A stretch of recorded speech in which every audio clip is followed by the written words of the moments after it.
Namaste. Hi, it's Lauren. So I'm here doing my little summer solstice ritual.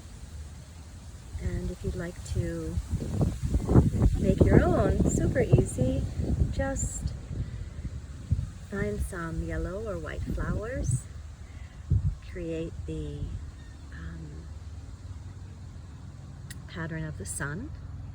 So I made a little circle here with some flowers from my garden. If you don't have flowers, you can use anything yellow, anything that can be biodegradable into the earth. And then a little sage.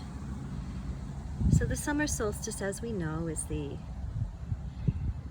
longest day, and we honor the fertility of the earth, all of the abundance, the expansive energy. And then we can also reflect and realize that energy within ourselves, right? So it's a wonderful time to manifest abundance, to create your intentions. There's a lot of energy behind it, a lot of sun energy, which is super powerful, very magical. It's also a wonderful time to reflect on the past year.